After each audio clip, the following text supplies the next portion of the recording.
Welcome.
Kisah ini adalah pengalaman gaib nyata dari Sarwanti.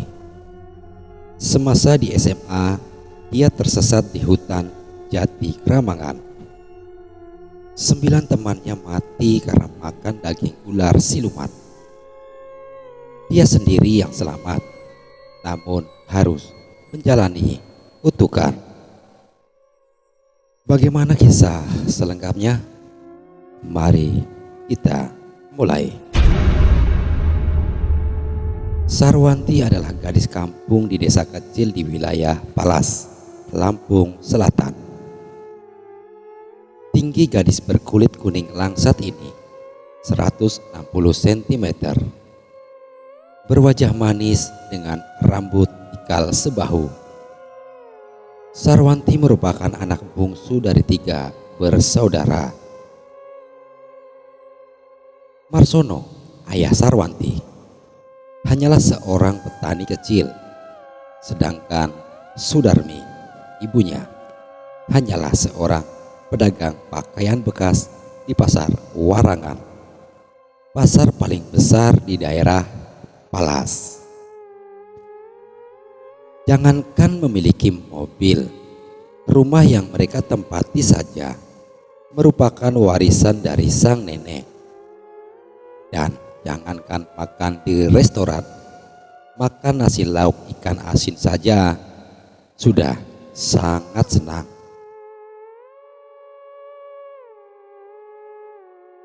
Kendati keadaan mereka pas-pasan, hidup Sarwanti bersama kedua orang tuanya dan saudaranya sangat tentram dan damai.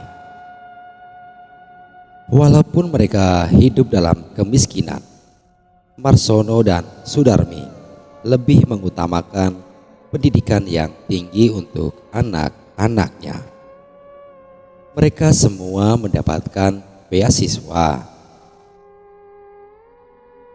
Kejadian yang berhubungan dengan dunia gaib terjadi pada diri Sarwanti saat ia duduk di bangku SMA.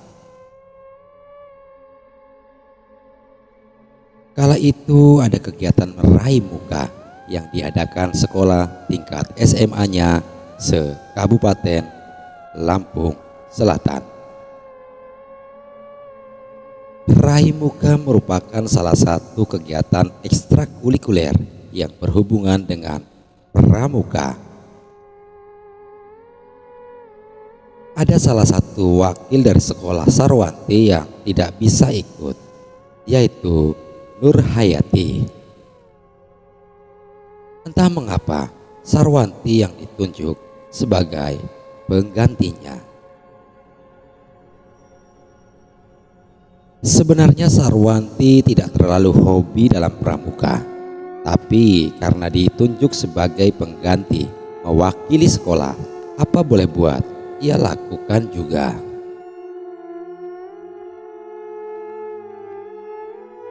Dalam acara raih muka itu, ada kegiatan napak tilas masuk hutan jati Kramangan, Rejo Marbun. Mungkin kurang konsentrasi saat dijelaskan kakak pembina atau memang belum berpengalaman dalam jelajah hutan. Sarwanti bersama teman-temannya kehilangan jejak. Tim mereka terdiri dari 3 orang termasuk Sarwanti, wakil dari SMA-nya, dan 7 orang lainnya dari SMA yang berbeda. Walaupun mereka beda sekolah, namun karena tersesat dalam hutan selama 10 hari, mereka menjadi akrab, saling menolong, kerjasama, dan saling melindungi. Waktu itu Sarwanti masih duduk di bangku kelas 1. Anggota tim Napaktilas di hutan Jati Kramangan yang terdiri dari 10 orang itu campur antara kelas 1, 2, dan 3. Sudah lebih dari 8 hari mereka tersesat di dalam hutan. Mereka beristirahat di dekat danau yang airnya sangat tenang dan jernih. Sementara perbekalan yang mereka bawa sudah habis dan beberapa anak kelihatan sangat kelelahan.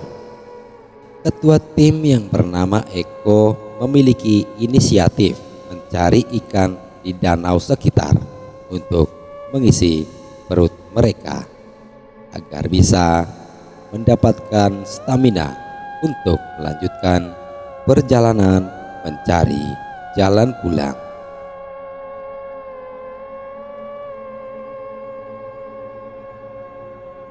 Sarwanti terduduk lemas di dekat pohon jati sambil melamun memandang jauh ke tengah hutan.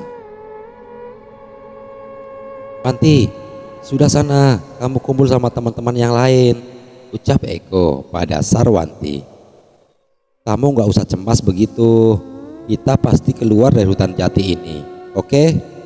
tambahnya. "Asalkan kita kompak dan tenang, pasti bisa berpikir jernih sehingga dapat menemukan jalan keluar," bujuk Eko pula pada anggota tim yang lain. Sarwanti memandangi wajah Eko dalam-dalam. Pemuda ganteng yang duduk di kelas 3 itu mulai pasrah pada keadaan yang akan terjadi selanjutnya. Dengan langkah gontai, Sarwanti mendekati teman-temannya. Beberapa menit kemudian, ia menghentikan langkah kakinya dan ia merebahkan tubuhnya di atas batu panjang persegi seukuran papan tulis di sekolah. Tidak berapa lama, Eko dan Radit kembali. Mereka datang menawarkan daging landak yang sudah matang pada teman-temannya. Eko dan Radit mengatakan bahwa mereka tak mendapatkan seekor ikan pun di danau itu. Terpaksa mereka mencari hewan lain untuk mengisi perut. Semua teman-teman Sarwanti makan daging landak tersebut, sedangkan Sarwanti nampak ogah-ogahan karena seumur hidupnya baru kali ini ia mendapatkan daging binatang yang memiliki bulu-bulu yang runcing dan juga sebagai senjata pelindung binatang itu. Lagi pula bukan Sarwanti tidak mau, tapi di dalam keluarganya ada tradisi untuk tidak mudah memakan makanan yang diberikan oleh orang lain yang belum lama ia kenal. Meskipun Eko baik, tapi Sarwanti belum terlalu mengenalnya karena beda sekolahan dengannya. Kalaupun Sarwanti mengenalnya, mungkin hanya di raih muka itu saja. Sampai esoknya Sarwanti juga tak makan, kecuali sekedar minum beberapa teguk air danau yang lebih dulu dia rebus. "Wanti, kamu jangan bersikap seperti itu. Kenapa kamu gak mau makan daging landak bakar ini? Dagingnya enak loh. Lagi pula kalau kamu gak makan, nanti kamu bisa sakit, ucap Fardian dari SMA 1 pada Sarwanti. Maafkan aku kak, tapi aku belum yakin daging binatang apa yang kalian makan itu, jawab Sarwanti sekenanya. Ajeng yang satu sekolahan dengan Sarwanti mendekatinya. Mungkin dia tak enak dengan teman-teman yang lainnya, apalagi yang beda sekolahan dengan mereka. Ajeng lalu membujuk Sarwanti agar mau makan daging landak itu. Namun Sarwanti tetap pada pendiriannya, tidak mau menyentuh makanan itu. Singkat cerita, keesokan harinya memasuki hari ke-10, mereka tersesat dalam hutan jati Kramangan. Tiba-tiba kompas hidup sehingga mereka dapat menemukan jalan keluar. Namun kurang lebih 1 jam perjalanan, mendadak Eko menghentikan langkah mereka. Teman-teman, berhenti dulu, katanya. Aku mau ngomong sesuatu, ucapnya. Ada apa lagi kak? Apa kompasnya mati lagi? Tanya Ajeng sedikit cemas. Bukan itu, jawab Eko agak ragu. Begini, sebenarnya yang kalian makan kemarin itu bukanlah daging landak, tapi daging ular kobra yang ada di dekat danau. Aku terpaksa berbohong karena kupikir kalau aku jujur kalian gak bakalan mau makan daging itu. Sementara selaku ketua tim di sini, aku sangat mengkhawatirkan kalian semua yang sudah hampir 3 hari belum pernah makan, kata Eko menjelaskan pada Sarwanti dan teman-temannya. Sesungguhnya mereka semua marah, namun setelah mereka pikir lebih dalam lagi, ya sudahlah. Semua sudah terjadi, tak masalah dengan daging ular tersebut. Lagian, menurut teman-teman Sarwanti, rasanya enak juga. Di berbagai kawasan di Lampung, ada tongseng ular kobra dijual bebas, toh juga tidak apa-apa. Sebulan kemudian setelah peristiwa itu, terjadi hal-hal aneh pada teman-teman Sarwanti yang satu tim pada waktu itu. Ajeng meninggal dengan suhu tubuhnya yang naik drastis. Sebelumnya dia sering mengigau di waktu malam. Demikian juga dengan Eko, Radit, dan Ferdian. Sementara yang lainnya tak jauh berbeda keadaannya. Satu persatu dari mereka mati dengan kondisi yang sangat mengerikan. Ada yang kulitnya bersisik selama 6 hari, lalu mengalami kejang-kejang, baru keesokan harinya meninggal secara mengenaskan. Ada juga yang berteriak-teriak seperti orang kepanasan. Pokoknya bertingkah yang aneh-aneh. Setelah ke-9 temannya meninggal, malam harinya Sarwanti bermimpi didatangi ular besar hitam keemasan yang tiba-tiba saja berubah wujud menjadi laki-laki yang sangat tampan. Teman-temanmu harus mendapat hukuman yang setimpal atas perbuatan mereka yang telah membunuh, menguliti, membakar, lalu memakan daging istriku, kata siluman ular, membuat tubuh Sarwanti menggigil hebat. Kamu tidak akan aku bunuh, tapi aku akan mengutukmu selama 10 tahun. Dan pada malam-malam tertentu kamu harus mau menggantikan tugas istriku selama 10 tahun tersebut.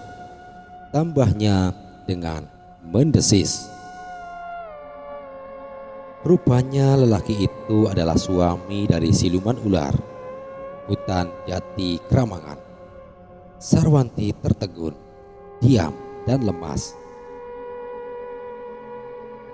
Dan mimpi itu pun kini menjadi kenyataan. Selama 10 tahun, di setiap tahunnya persis selama 10 hari di bulan yang sama dengan bulan ketika Sarwanti dan teman-temannya memakan daging ular itu, maka kulit gadis ayu itu mendadak bersisik. Kadang-kadang Sarwanti juga mendesis-desis seperti seekor ular. Jadi kurang lebih 10 hari pasti Sarwanti mengurung diri di dalam rumahnya. Kalaupun terpaksa keluar, hanya bisa pada malam hari saja. Siangnya Sarwanti selalu mengompres tubuhnya dengan bongkahan es batu. Karena suhu tubuhnya yang berubah sangat panas. Tidak diduga sebelumnya, perubahan pada kulit tubuh Sarwanti pada bulan-bulan tertentu di setiap tahunnya itu ternyata malah membawa hoki bagi diri Sarwanti, terutama dalam hal keuangan. Selulus SMA, sambil menjalani kuliah, Sarwanti diterima bekerja di sebuah lembaga bahasa asing yang ternama di Bandar Lampung. Waktu senggang bisa ia gunakan untuk berbisnis kosmetik, juga mengkreditkan pakaian untuk teman-teman sekampus atau ibu-ibu dan remaja putri di lingkungannya. Sepertinya bisnis apapun yang ia lakukan berjalan mulus dengan kemajuan yang cukup pesat. Setamat dari kuliah, Sarwanti bersama Junia, temannya, mendirikan sebuah lembaga bahasa Inggris di mana Sarwanti menjabat sebagai direkturnya.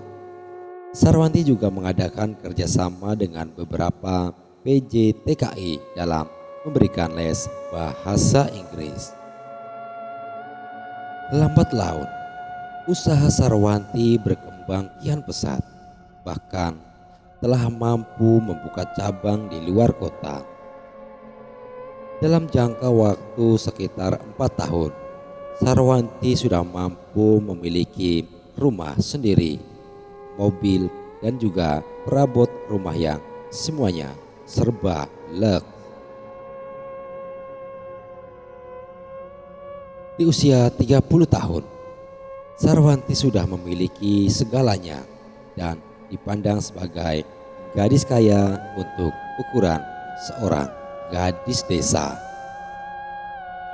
Dan tak terasa, rupanya 10 tahun Sarwanti telah menjadi istri gaib siluman ular hutan Jati Kramangan. Tapi yang menjadi masalah bagi diri Sarwanti, jika ada lelaki yang naksir dan hendak menikahinya atau menjadikan Sarwanti istrinya, maka lelaki itu selalu mati sebelum pernikahan itu dilangsungkan. Terhitung sudah ada 5 orang lelaki semenjak tamat SMA, kuliah hingga memiliki usaha sendiri. Rasanya Sarwanti sudah lelah untuk berkeinginan menikah. Awal tahun 2013 yang lalu, kutukan itu telah selesai ia jalani.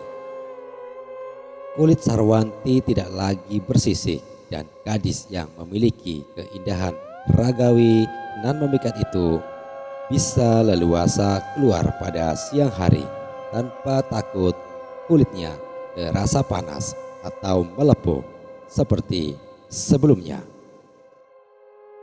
Bukan itu saja, Sarwanti juga tidak akan lagi mendesis-desis seperti ular.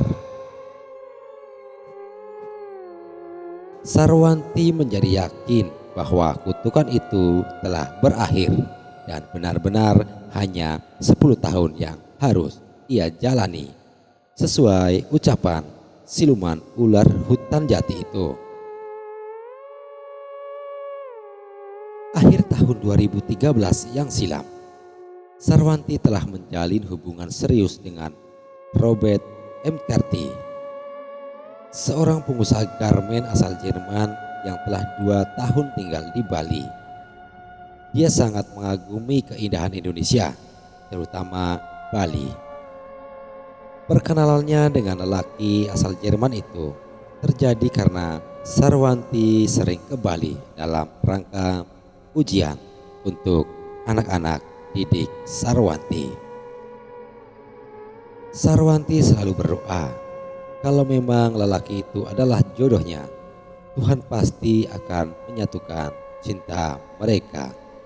Tapi jika lelaki bule itu bernasib malang, yaitu meninggal seperti 5 orang laki-laki yang pernah menjalin cinta dengannya, mungkin ini adalah bagian takdir yang harus ia jalani.